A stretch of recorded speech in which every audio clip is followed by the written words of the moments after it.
assim como nos escolheu nele, antes da fundação do mundo, para sermos santos e irrepreensíveis perante ele. Eu tenho certeza que, para muita gente, essa lista de Paulo está equivocada.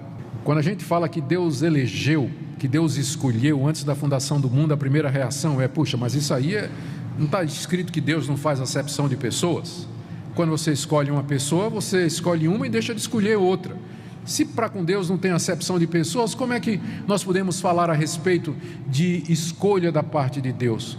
Todavia, é a primeira bênção que está na lista de Paulo. No topo da lista está essa daqui: ele nos escolheu. Paulo tem consciência de que ele faz parte do povo escolhido de Deus.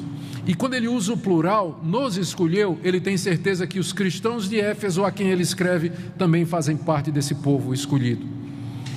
Eu não sei o que é que você pensa a respeito da escolha ou da eleição, mas uma coisa eu sei: para o apóstolo Paulo era motivo de gratidão, era motivo de bendizer a Deus. Não era motivo de ficar chateado ou preocupado, mas era um motivo de louvor e adoração a Deus. Bendito seja Deus, porque nos escolheu antes da fundação do mundo para sermos santos e irrepreensíveis perante Ele. Note alguma coisa, o que é que Paulo diz a respeito dessa escolha. Primeiro, que ela foi feita antes da fundação do mundo.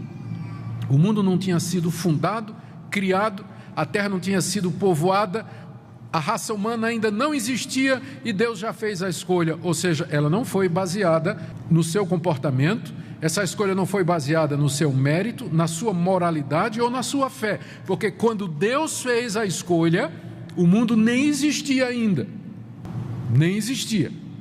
Então, essa escolha não é com base na criatura ou qualquer coisa que haja nela.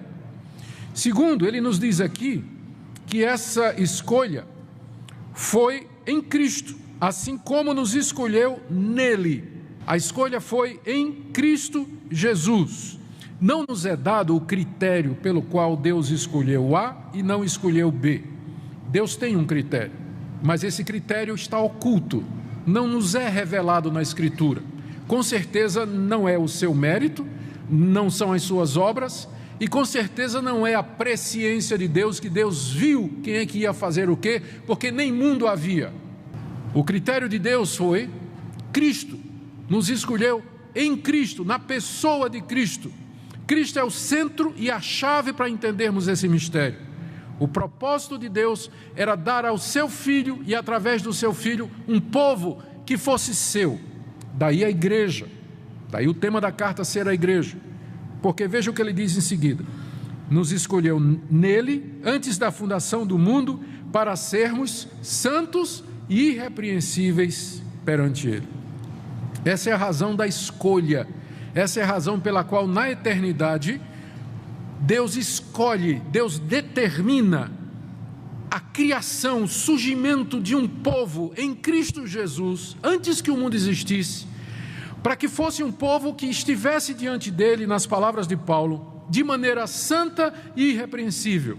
A escolha de Deus não foi para que você vivesse de qualquer forma, mas Deus nos escolheu para vivermos de maneira santa e irrepreensível aqui nesse mundo. Quando falo irrepreensível, não pensemos em perfeição, porque todo o restante da Bíblia vai nos dizer que os escolhidos também pecam, e há exemplos claros de escolhidos que pecaram e pecam, mas quando fala de irrepreensível, é que o alvo de Deus é que esse povo não seja conhecido por ser um povo mentiroso, fofoqueiro, desonesto, imoral, desobediente, avarento, perverso, impuro, pervertido, não, mas um povo que anda diante de Deus, que ama a Deus e quer fazer a vontade de Deus. Foi para isso que Deus escolheu. Esse é o alvo da escolha de Deus.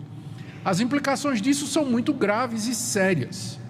Há pessoas que acham que são eleitas, que fazem parte desse povo eleito, mas a vida delas não mostra nenhuma eleição. Como é que se sabe que você faz parte desse povo escolhido? Se Deus escolheu esse povo para ser santo e irrepreensível, você não pode viver uma vida de imoralidade, de fornicação, de mentira, de prostituição, de impureza, de adultério, de desonestidade e ainda ter o desplante de dizer que você foi escolhido por Deus para fazer parte do povo dele. Porque Deus nos escolheu com um propósito, e quando Ele chama os seus escolhidos, Ele opera no coração desses escolhidos a transformação que nós chamamos de novo nascimento e em seguida de santificação, porque foi para isso que Ele escolheu esse povo. Então, onde não há santidade, também não houve escolha, também não teve escolha. Não é que é a minha santidade que vai fazer com que eu mereça a escolha, mas ela é um reflexo da escolha graciosa de Deus antes da fundação do mundo.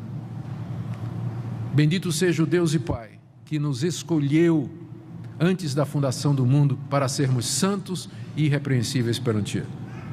A segunda bênção na lista de Paulo também não está na lista de muita gente, é a predestinação. Se a eleição já é complicado, predestinação deixa muita gente de orelha em pé, né? E cabelo arrepiado. Bom, mas está na lista aqui, é o final do verso 4. E em amor nos predestinou para Ele, para a adoção de filhos por meio de Jesus Cristo, segundo o beneplácito de sua vontade. Qual a diferença entre predestinação e escolha? Verso 4, Deus nos escolheu. Verso 5, Deus nos predestinou. Escolha, a eleição, é o ato em que Deus separa de entre a humanidade aqueles que Ele quis.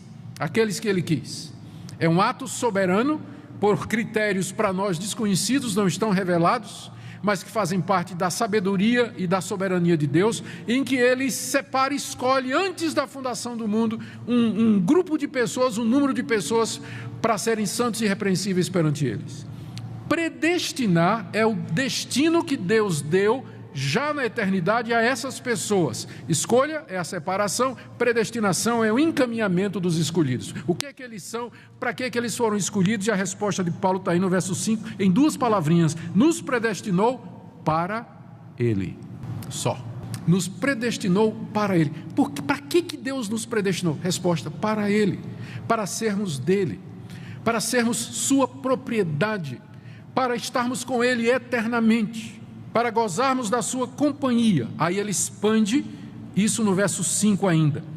Para a adoção de filhos. Deus nos predestinou para Ele, mas como é que isso é possível? É possível Deus nos adotando como seus filhos, nos recebendo como parte da sua família. Fomos escolhidos e predestinados para sermos da família de Deus, para sermos filhos de Deus, para Ele, pertencermos a Ele, sermos protegidos, amados e queridos por Ele. A predestinação é para isso. Aqui tem muitas implicações, né? Tipo, o fato de você ser um ser humano não quer dizer que você é filho de Deus, porque filho de Deus é aquele que foi escolhido e predestinado para isso. Você pode ser, você é um ser humano, mas não é o nascimento natural que lhe faz filho de Deus. É preciso que haja essa vocação, esse chamado de Deus, sobre o qual nós vamos falar mais adiante. Como é que Deus chama esse pessoal? Aqui que vai entrar a pregação do Evangelho, aqui que vai entrar a sua decisão, aqui que vai entrar a escolha e uma série de outras coisas sua e assim por diante. Nós vamos chegar lá. Mas o ponto agora que eu quero destacar, porque Paulo está destacando aqui, é que a predestinação é para que nós sejamos filhos de Deus, e que não é possível ser filho de Deus a não ser por essa via. Se Ele não nos chama, se Ele não nos convoca. Aliás, se Ele não nos chamar e se Ele não nos convocar, ninguém quer ser filho de Deus. É muito mais gostoso ser filho do diabo, é muito mais divertido. Eu sei porque eu já fui. É muito mais divertido. Aliás, na época eu achava que era, hoje eu tenho outro pensamento. Eu acho muito mais divertido ser filho de Deus, não tenha dúvida. Mas na época eu não queria nem saber das coisas de Deus. Até o dia em que Deus fez a sua eleição e predestinação cair no meu coração com toda a força. Mas essa é a razão da predestinação. E outra vez aparece a expressão, verso 5, por meio de Jesus Cristo. Lembra que eu falei? Quase todo o versículo, em Cristo, por meio de Cristo, através de Cristo. Nada sem Cristo, nada sem Cristo. Ele nos escolheu em Cristo e nos predestinou através de Jesus Cristo. Ele é o mediador entre Deus e os homens, nele nós temos, é o que ele vai explicar em seguida, todas estas bênçãos. Deus fez isso, final do verso 5, segundo o beneplácito de sua vontade. A palavra beneplácito quer dizer o bom prazer da vontade de Deus. Se você pergunta, por que é que Deus fez isso? Essa é a pergunta número 1, quando a gente trata desse assunto, que vai assim: pastor, Deus sabia que Adão ia pecar? Claro. Deus sabia que o mal ia entrar no mundo? Sim. Deus sabia que a humanidade, a maior parte, ia querer ir para o inferno porque não quer se arrepender? Claro. E por que Deus criou o mundo a si mesmo? Resposta: segundo o beneplácito de sua vontade, para o louvor da sua glória. Não tem outra resposta na Bíblia. A resposta da Bíblia é que Deus, da eternidade, eu vou usar termos humanos, Ele fez uma conta. É claro que Ele sabia da entrada no mundo, nada disso aconteceu sem a vontade dEle, a entrada do mal do mundo, a entrada do pecado no mundo, nada disso acontece ou aconteceu sem a vontade de Deus. Ele sabia da escolha de Adão, não teria acontecido também sem a vontade de Deus. Fechando a conta, no final, Deus entende, Deus sabe na sua sabedoria infinita, porque Ele sabe o que faz, a gente aqui não sabe o que diz. Da sua sabedoria infinita, Deus no fim levaria toda a glória. Não tinha outra maneira de Deus receber toda a glória, honra e louvor eternamente por um povo redimido e livre do pecado para todo sempre, porque no reino eterno não haverá mais possibilidade de pecar. No mundo original em que Deus criou, no paraíso, havia a possibilidade, mas no novo céu e na nova terra não vai haver mais. É por isso que era necessário todo esse processo para que o pecado fosse cometido, julgado, exterminado em Cristo Jesus, para que de fato pudesse haver felicidade eterna. Não existe felicidade eterna quando o pecado sempre está rondando e a possibilidade de nos atingir como era no paraíso. Mas na conta final, lá na glória, não vai poder mais haver pecado. É para lá que nós nos caminhamos, mas para sair dessa fase, eu posso pecar, para a fase eu não posso mais pecar, é preciso passar por tudo isso. A entrada do pecado no mundo, morte, destruição, morte de Cristo, ressurreição e finalmente a glória eterna. Esse é o plano de Deus e Ele é sábio, Ele é profundo e nós nos curvamos diante dEle em adoração. Como Paulo no final da exposição doutrinária de Romanos diz: ó profundidade da riqueza, da sabedoria e do conhecimento de Deus. Por que Deus fez tudo isso? Resposta: porque Ele aprouve, Ele é Deus, Ele faz o que Ele quiser. Como Paulo diz em outro lugar: quem é você para discutir com Deus? O que é que você sabe? Lembra do final do livro de Jó? Jó se queixando da vida, Deus lhe aparece e diz: onde é que estava você quando eu criei o mundo, Jó? Onde é que estava você quando os anjos cantavam, quando eu criava as estrelas? Quem é você para argumentar? Queridos, eu vou dizer uma coisa. Eu sei que essa doutrina da soberania de Deus, da escolha e da predestinação, ela é difícil para a nossa natureza humana. Mas eu queria lhe fazer um pedido. Não diga que ela é antibíblica, porque ela está na Bíblia. Não diga que ela é do diabo, como um determinado pastor famoso disse recentemente. Não diga isso. Diga simplesmente: ela está na Bíblia, eu apenas não compreendo. Eu não compreendo, mas que ela está na Bíblia está, e que é ensinada na Bíblia, ela é sim. Eu apenas não consigo compreender. E eu quero dizer uma coisa: a sua salvação não depende de você compreender isso.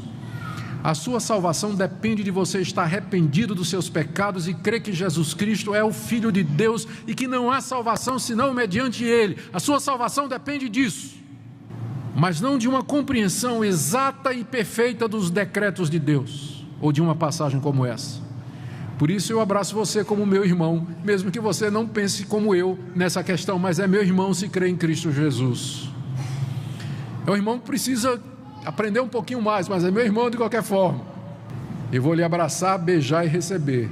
Somos irmãos em Cristo. E na glória, nós tiraremos a limpo essa questão. Não é isso? Tiraremos a limpo essa questão. No final, Deus receberá toda a glória,